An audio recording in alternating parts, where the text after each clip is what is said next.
आजपासून नाशिक येथील अनंत कान्हेरे मैदानावर महाराष्ट्र विरुद्ध सौराष्ट्र हा रणजी करंडकाचा सामना सुरू होत आहे।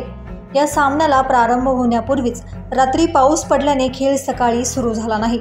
आता खेळ केव्हा सुरू होतो याकडे नाशिकच्या क्रिकेट प्रेमींचे लक्ष लागले आहे। सकाळपासूनच ढगाळ वातावरण असल्याने आणि मैदान ओलसर असल्याने सामना वेळेवर सुरू झाला नाही। पंच दुपारी 1 वाजता मैदानाचे निरीक्षण करणार असून त्यानंतरच खेळ केव्हा सुरू करायचा यावर निर्णय घेण्यात येणार आहे।